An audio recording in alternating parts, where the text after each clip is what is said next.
Let me just start off by telling you how this got started. I love that you can take your Bible on an iPhone. I read this the other day and I just thought, if I could tell y'all one thing, what would it be? Your participation in salvation is 2 words: yes and thanks.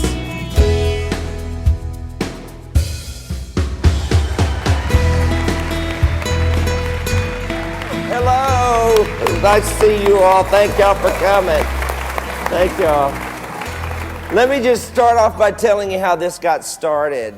I love getting great minds together, and I knew that if I could get Tony Campolo, well, first of all, I met Tony Campolo at Bill Gaither's praise gathering in Indianapolis, heard him preach, was blown away. Just, you know, I'd never met a saved Democrat before, and it was quite interesting to meet one that was so on fire for God. Of course, I was raised independent Baptist, and we thought we were the bride of Christ, and y'all were the attendants at the wedding. And then I'll never forget when I joined the Gaither Vocal Band, I met Presbyterians and Pentecostals and Catholics and people who loved Jesus that didn't grow up in my church. And it was just quite an eye-opening thing for me. And then Tony and Peggy came to my house one time, and I was doing this little podcast because I've always chased my bliss, and that's what I want to encourage. After 51 years, if I could encourage you to do anything, chase your bliss, because it's probably what God has prepared you to do. And it doesn't mean you'll necessarily make a living at it, but it still is maybe while you're here, you know. And I did this I love computers, and so I discovered podcasting, and I thought that was cool, and I really enjoyed editing them more than making them, but I had to make them before I could edit them. So, and I said, Tony, sit down here and let's do a podcast. And just that quick, this started. And then I came here to perform for one of your events, and met John, and he showed me John Pierce, Professor Pierce, and the studio here, and he offered to let us come here and do this and make it look better than we've been able to produce. And thanks to Andrew Gash and all the people here, thank y'all for welcoming us.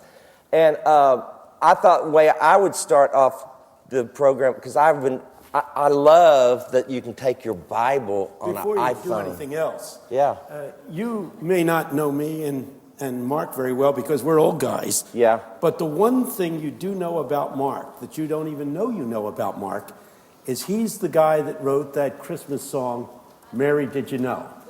You know that song? Come on, you can do better than that. Now, Mark, you talk brilliantly. You do talk brilliantly. I do like your brilliant talk. But having said that, a cappella, could you just sing Mary, Did You Know? Yeah, I will before I turn it over to you. Okay. Let me do that. Because first of all, I wanted to say, before I do that, can I do this? You can do that. I love that we can have our Bibles on our iPhone now. Isn't that cool? And that way, if you get bored with the sermon, you can pretend you're reading and you can check your email. Love that. But I was reading in the Message. I love the Message. I've got the New Living Translation. Olive Tree, if you want to look it up, Olive Tree is the really good one. I like the Olive Tree Bible on here. Anyway, I read this the other day, and I just thought, if I could tell y'all one thing, what would it be? I've been thinking about that. If I could say one thing to you that would help you skip 51 years of discovering it for yourself, if I could give you a shortcut, the thing that I would say is chase Jesus, run after Jesus, study Jesus, love Jesus, fall in love with him. The fear of God will not constrain you. The love of God will. And the fear of God may get your attention, but the love of God will hold your attention. I'm telling you. And I was reading this, and I just want to read it to you, to tell you once again, to remind you who Jesus is. We look at this sun and see God who cannot be seen. We look at this sun and see God's original purpose in everything created. For everything, absolutely everything, above and below, visible and invisible, rank after rank after rank of angels, everything got started in him and finds its purpose in him. He was there before any of it came into existence and holds it all together right up to this moment. And when it comes to the church, he organizes and holds it together like a head does a body. He was supreme in the beginning and leading I love this. He was supreme in the beginning and leading the resurrection parade. He is supreme in the end. From beginning to end, he's there, towering far above everything, everyone. So spacious is he, so roomy that everything of God finds its proper place in him without crowding. Not only that, but all the broken and dislocated pieces of the universe. That's me. Where was that?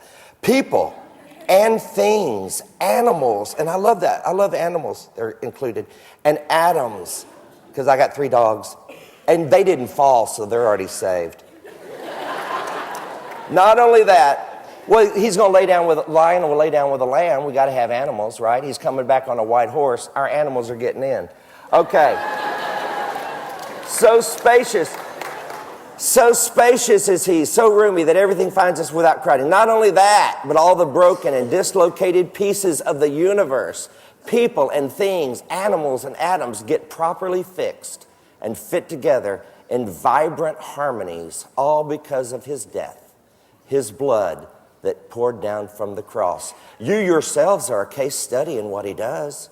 At one time, you all had your backs turned to God, thinking rebellious thoughts of him, giving him trouble every chance you got. But now, by giving himself completely at the cross, actually dying for you, Christ brought you over to God's side and put your lives together, whole and holy in his presence. Isn't it great to know that he did it all? He did all the work. Your participation in salvation is 2 words: yes and thanks. That's about it.